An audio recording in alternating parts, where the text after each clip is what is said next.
तो आज से हम लोग जनरल में कुछ स्पेशल एंट्रीज देखेंगे जिनके ऊपर ऑब्वियसली वो जो हमारे गोल्डन रूल या मॉडर्न रूल है वो तो अप्लाई होंगे ही होंगे, लेकिन इन एंट्रीज को हम थोड़ा अलग से समझते हैं। One by one in entries को समझेंगे। तो फर्स्ट ऑफ ऑल हमारे पास जो टॉपिक है वो है discount.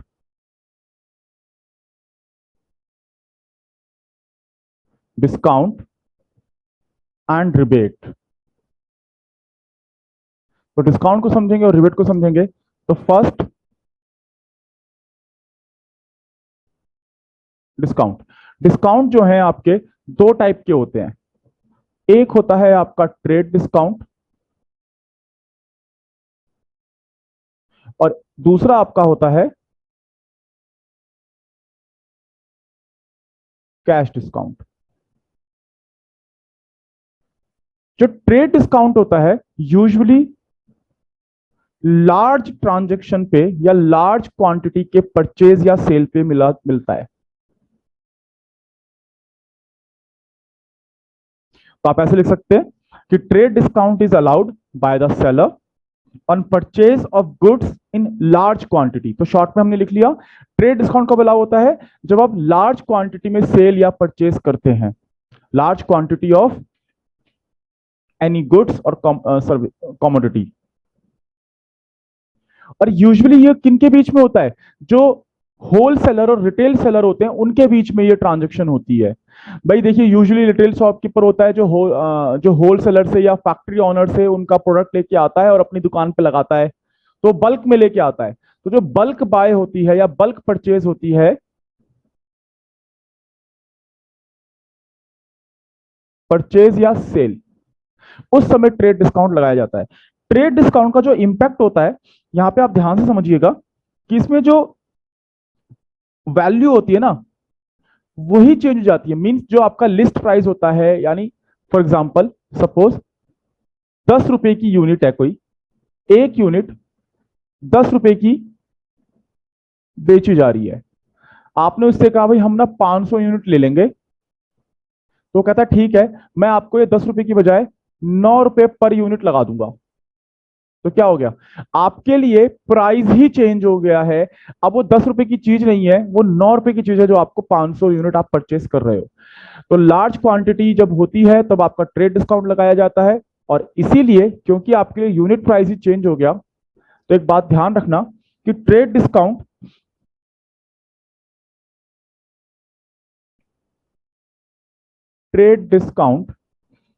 Is not separately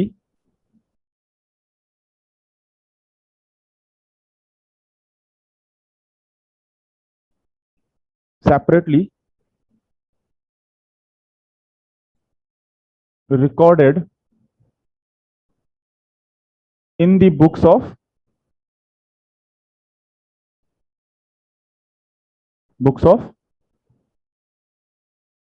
account. तो आप ध्यान रखना इस बात का कि जो ट्रेड डिस्काउंट है वो अकाउंटिंग बुक्स में ये कहीं नहीं आता है, सिर्फ वर्किंग नोट में ट्रांजैक्शन में आपने इसको दिखा दिया, दैट्स इट। बुक्स में कहीं रिकॉर्ड नहीं होता, जर्नल एंट्री में इसकी कहीं रिकॉर्डिंग नहीं होती है। कैश डिस्काउंट क्या होता है, कैश डिस्काउंट यूजुअली सेलर जो है प्रॉम्प्ट या अर्ली पेमेंट को इनकरेज करने के लिए करता है। वो कहता है कि भाई अगर आप मुझे 15 दिन के अंदर 10 दिन के अंदर पेमेंट कर देंगे तो आपको मैं 2% का डिस्काउंट या 3% का डिस्काउंट दूंगा आपकी पेमेंट पे। क्योंकि देखो जो होल सेलर होता है और जो रिटेल सेलर होते हैं इनमें क्या होता है कि पहले सामान दे दिया जाता है फिर बाद में पेमेंट होती रहती है। तो ऐसे में जो सेलर है वो परचेजर को कहता है कि अगर तुमने समय से यानी इस दिन से इतने दिन के पहले पहले अगर मुझे पेमेंट कर दी, या स्पेसिफिक पीरियड से पहले आपने मुझे पेमेंट कर दी, तो मैं आपको सर्टेन परसेंटेज से डिस्काउंट दूंगा। तो यहाँ पे कीवर्ड क्या है कि पेमेंट हो रही है तभी कैश डिस्काउंट रिसीव होगा। तो हम यहाँ पे कहते हैं कि cash discount is allowed by the seller of goods to encourage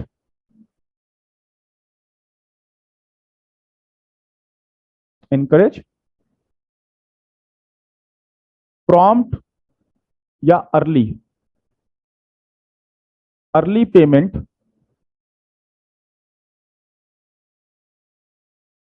बस इतना ही है और इनको रिकॉर्ड किया जाता है।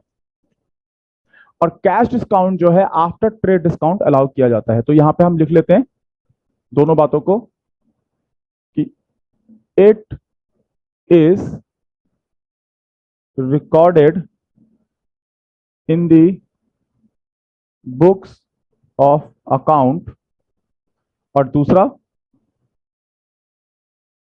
कि cash discount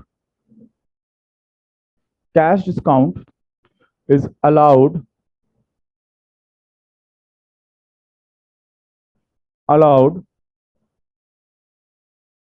after allowing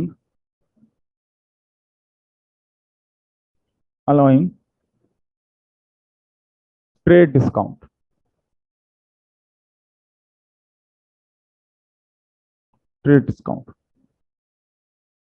from the invoice price। ठीक, आओ इसकी ना वर्किंग देख लेते हैं कि वर्किंग या ट्रीटमेंट आप कैसे करोगे, दोनों डिस्काउंट्स को आप कैसे देखोगे। तो फर्स्ट ऑफ ऑल आप क्या करोगे, लिस्ट प्राइस आपको दिया होगा कमोडिटी का, जो भी लिस्ट प्राइस दिया होगा उसमें से सबसे पहले आप माइनस करोगे ट्रेड डिस्काउंट को। जिस भी परसेंटेज से दिया होगा लिस्ट प्राइस से आप निकाल लोगे, इसे आप माइनस कर दोगे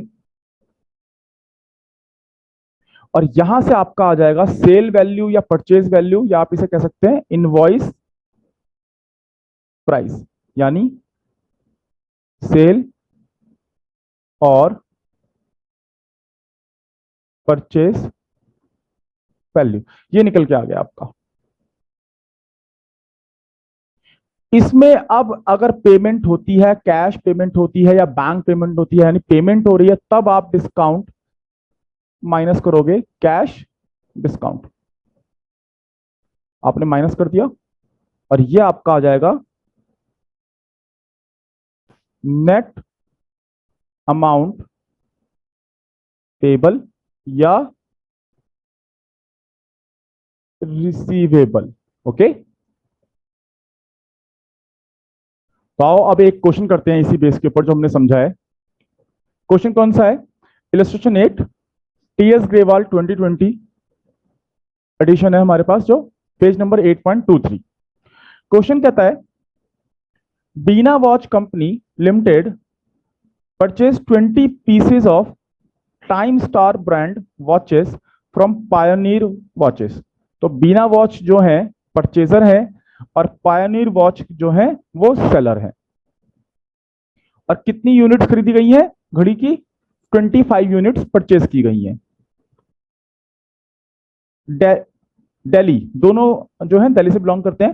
eight a list price of 2000 per piece less trade discount and cash discount of 2% on payment within 15 days from the date of the transaction. Veena Watch Company settled the payment in 15 days. Passed the journal entries in the books of both parties। देखो आपको basically purchase और cell की entry पास करनी है। Purchase और cell की entry हमने पीछे पास करनी सीखी है। बस अब आपको यहाँ पे डिस्काउंट को थोड़ा फैक्टर में लेना है। तो फर्स्ट ऑफ ऑल हम एक काम करते हैं, अपनी वर्किंग बना लेते हैं। एग्जाम में आप हमेशा वर्किंग अपने क्वेश्चन के एंड में बनाएंगे, पर अभी हम लोग अपनी वर्किंग यहीं पे बना लेते हैं समझने के लिए। तो देखो लिस्ट प्राइस आपको जो गिवन है वो 22,000 रुपी पर पीस गिवन है। तो हम देख सकते हैं 2,000 रुपी है पर पीस, और कितने पीस खरीदे गए, 25 पीस खरीदे गए। तो ये आपके हो गए टोटल अमाउंट 50,000 रुपए हो गए। इसमें से आप क्या करोगे, लेस करोगे सबसे पहले ट्रेड डिस्काउंट को, और ट्रेड डिस्काउंट कितना है आपका 10%, ये गिवन है। तो 50,000 का 10% आपका आएगा 5,000 रुपी, आपने माइनस कर दिया, और जो बैलेंस निकल के आएगा इसको आपने बोला इनवॉइस या सेल प्राइस या परचेज प्राइस। तो बेसिकली बिल पे जो प्राइस लिखा जाएगा वो ये प्राइस लिखा जाएगा, जो इनवॉइस होगा वो ये प्राइस होगा। तो 45,000, इसमें से अब लेस होगा आपका कैश डिस्काउंट। तो देखो पहले हमने ट्रेड डिस्काउंट का अलाउ किया, उसके बाद जो बैलेंस निकल के आया उसके ऊपर हम कैश डिस्काउंट देंगे। तो क्वेश्चन में देखो ध्यान से, लिखा है कि Bina watch company settle the payment in within 15 days time. तो 15 दिन के अंदर अंदर उन्होंने पेमेंट कर दी, तो यानी यहां पे अब एलिजिबल है कैश डिस्काउंट के लिए भी। तो आप कैश डिस्काउंट दोगे और वो 2% से है, कैश डिस्काउंट एट 2%। तो हमारा कितना आ जाएगा ये 900 रुपी। तो 900 रुपी का कैश डिस्काउंट है, और total net payable net receivable आपका आ गया 44,100। तो इसको हमने लिखा नेट पेबल या रिसीवेबल। नीचे अब जनरल एंट्री करते हैं। देखो उसने दोनों की ही बुक में एंट्री पास करने के लिए बोला है, तो आप इधर एक काम करिए, यहां बना लीजिए बीना वॉच कंपनी की जर्नल,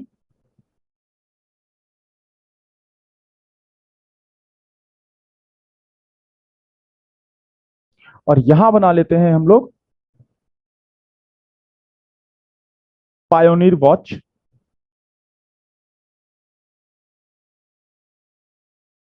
देखो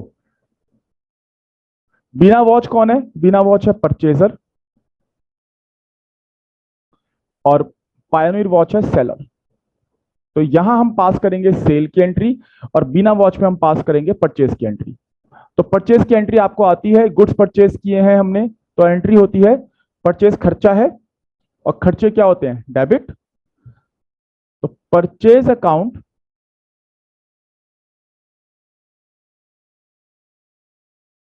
डेबिट टू, नाम किसका आएगा पायोनियर वॉचेस का नाम आएगा।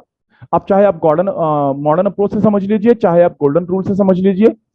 गोल्डन रूल है तो आप यहां पे देखेंगे debit the receiver credit the giver, क्योंकि पायोनियर वॉच एक पर्सनल अकाउंट है and he is the giver. Pioneer watch जो है वो गिवर है, और गिवर है तो क्रेडिट होगा, ऐसा समझ सकते हैं आप। क्या मॉडर्न अप्रोच के अगर अकॉर्डिंगली देखना है तो आप देखेंगे कि हमारी ऑब्लिगेशन यानी लायबिलिटी इंक्रीज हो रही है या डिक्रीज हो रही है। अगर लायबिलिटी इंक्रीज होती है तो आप क्या करते हो अगेन क्रेडिट करते हो। तो पायोनियर वॉच को हमें पेमेंट करनी है, हम अभी बिना वॉच की बुक में खड़े हैं, तो बिना वॉच यानी हमें पायोनियर को पेमेंट करनी है, तो हमारी लायबिलिटी इंक्रीज होगी। लायबिलिटी इंक्रीज हुई तो क्रेडिट। अब आप किसी भी मॉडल किसी भी अप्रोच से अपने जनरल एंटिटी को पास कर सकते हैं, पेपर में एज सच कोई वो नहीं है, लेकिन आप ध्यान दें दोनों ही अप्रोच यहां पे एप्लीकेबल है, हर जगह एप्लीकेबल होगी, कोई भी जनरल एंट्री हो। तो फोकस जरूर रखें कि इन अप्रोचेस को आपको अच्छे से ये आ जाए, अच्छे से आपके माइंड में ये घुस जाए। चलो भाई, तो पायोनियर वॉचेस क्रेडिट,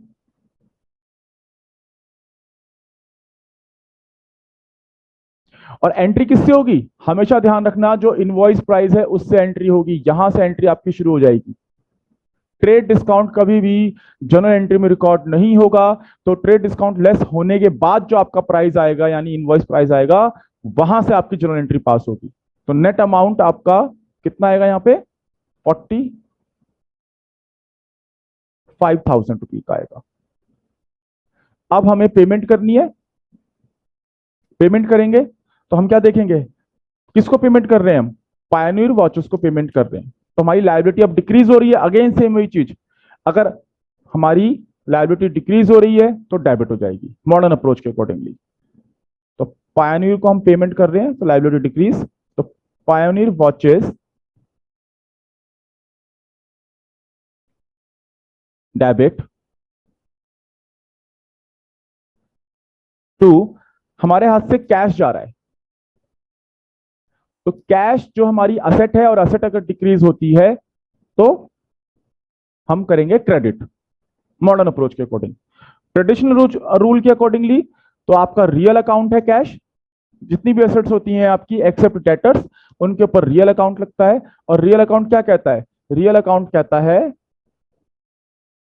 कि अगर कम्स इन है तो डेबिट करो, गोज आउट है तो क्रेडिट करो। यानी असेट अगर आ रही है तो डेबिट, जा रही है तो क्रेडिट। तो अगेन यहां से कैश क्या है? असेट है, जा रही है तो क्रेडिट कर दो। Cash account credit. अब आप एक बात ध्यान समझना, पायोनियर वॉचेस को आपने पेमेंट करनी है 45,000 की, लेकिन देखो नेट अमाउंट पे कितना हुआ है? 44,100 का। ओके, सो क्या हो गया यहां पे आपको डिस्काउंट रिसीव हुआ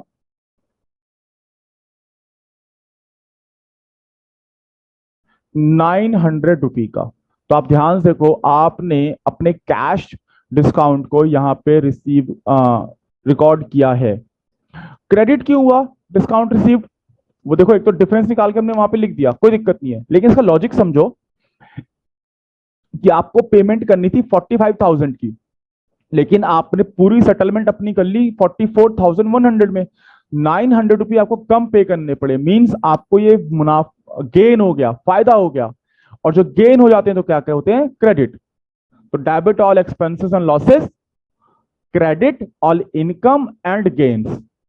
तुम्हारी इनकम या गेन है तो हमने इसको उठा के क्रेडिट कर लिया। मॉडर्न अप्रोच के अकॉर्डिंग देखोगे, इनकम अगर बढ़ती है तो क्रेडिट, घटती है तो डेबिट। तो यहां पे इनकम बढ़ गई 900। अब हो सकता है कि आप में से किसी के दिमाग में चल रहा हो कि सर ये तो हमने पेमेंट ही नहीं करी, तो हमारी इनकम कैसे हुई? तो एक बात समझ लो कि जो पैसा हम बचाते हैं वो भी हमारी इनकम है। कि खर्चे नहीं किए, पैसे बच गए, कहीं पे 100 रुपए की पेमेंट करनी थी, 90 रुपए में ही पेमेंट में काम चल गया, तो जो 10 रुपए आपने बचाए इसका आप कुछ और तो कर सकते हो, या एक्स्ट्रा सामान परचेज कर सकते हो। तो इसीलिए कहते हैं the money you save, the money you earn. आपने अर्न कर रही है वो मनी जो आपने सेव कर ली। तो जो हमने 900 रुपए यहां पे सेव किए, एक तरह से डिस्काउंट रिसीव किया, ये हमारी मनी अर्न हो गई एक तरह से। तो इनकम है, इनकम है तो हमने क्रेडिट कर ली। इधर आते हैं पायोनियर वॉचेस में। सबसे पहले सेल करेंगे, वो परचेजर था तो वहां परचेज की एंट्री हुई थी, यहां पे सेल हुआ था, यहां पे सेल की एंट्री हुई थी।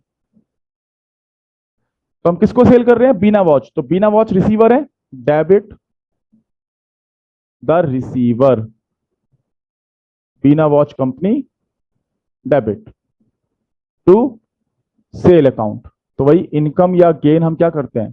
क्रेडिट करते हैं। तो एंट्री वही 45,000 से होगी। सेकंड, पेमेंट रिसीव करेंगे हम, तो हमारे पास कैश आएगा, तो debit what comes in, credit the giver. तो गिवर कौन है? Bina watch company. अब देखो, बीना वॉच को पेमेंट देनी कितनी थी?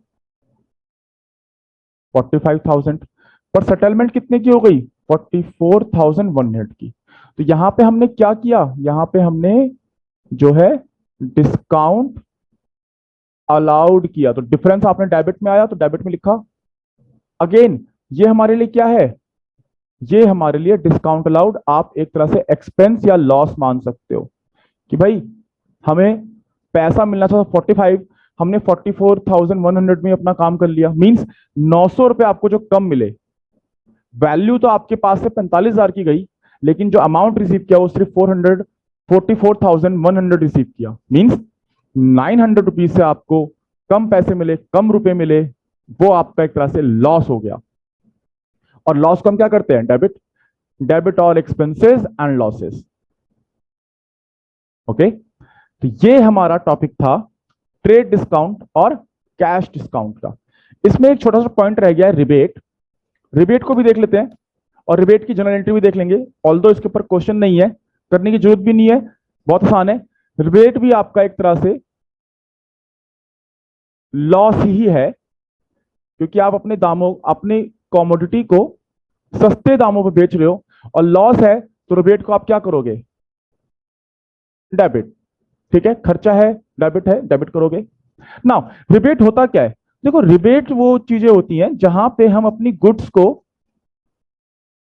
सस्ते दाम पे बेचते हैं, यानी रिडक्शन इन वैल्यू होती है due to inferior quality of goods. जहां पे आपकी गुड्स की जो क्वालिटी है वो थोड़ी लोअर क्वालिटी के गुड्स हैं, तो आप कहते हो कि इनको यार बस किस तरह से निकले, तो आप उसको सस्ते दाम पे बेच देते हो, तो उसको हम कहते हैं रिबेट। तो जो ट्रेड डिस्काउंट नहीं होता, कैश डिस्काउंट नहीं होता, वो रिबेट कहलाता है। और यूजुअली रिबेट जो है इंफीरियर या पुअर क्वालिटी ऑफ गुड्स पे दिया जाता है। किस पे दिया जाता है? पुअर क्वालिटी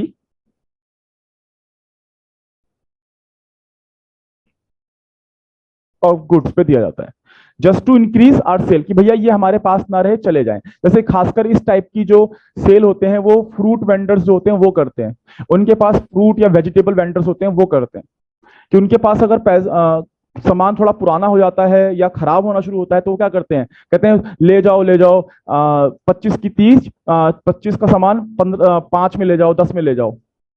क्यों? क्योंकि वो चाहते हैं कि उनका पूरा नुकसान ना हो, कुछ ना कुछ वो वैल्यू वहां से सॉल्वेज कर पाए। तो रिबेट भी एक तरह की लॉस है, जितनी आप डिक्रीज वैल्यू या रिडक्शन इन वैल्यू पे बेच रहे हो वो आपके लिए नुकसान है, आप इसे डेबिट करोगे। तो आज के लिए इतना बहुत है, बाकी काम नेक्स्ट क्लास में करेंगे।